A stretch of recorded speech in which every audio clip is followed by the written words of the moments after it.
আসসালামু আলাইকুম ফ্রেন্ডস, আজকে আমি করব আমড়ার চাটনি। আমড়াকে আমি কেটে ধুয়ে এইভাবে করে কেটেছি যেন টক ঝাল ভালো করে লাগুক। তো চলুন আজকে আমরা করি আমড়ার রেসিপি।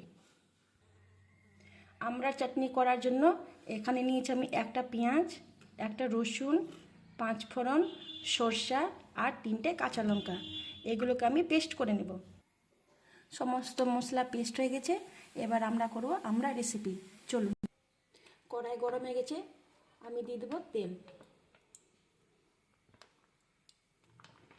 তেল গরম হয়ে গেছে, সমস্ত মশলা আমি দিয়ে দেবো।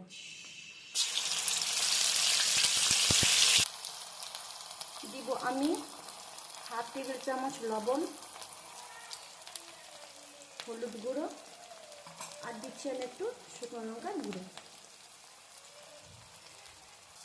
এবার সব উপকরণকে আমি একটু ভালো করে ভেজে নেব। এখানে মশলা ভাজা হয়ে গেছে, আমি দিয়ে দেবো ধুয়ে রাখা আমড়া। একটু নাড়াচাড়া করে নেব।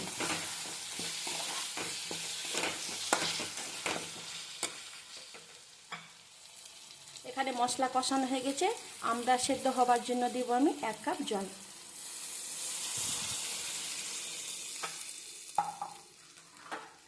এটাকে নেড়ে চেড়ে আমি ঢেকে সেদ্ধ হতে দিব। আমরা এখানে সেদ্ধ হয়ে গেছে, আমি দিব 100 গ্রাম চিনি। একে ভালো করে একটু আমি নাড়াচাড়া করে নিচ্ছি। দেখুন বন্ধুরা, কি সুন্দর ঘন ফুটে উঠেছে আমার চাটনিটা। তাহলে একবার বাড়িতে এই রেসিপি আপনি ট্রাই করে দেখুন।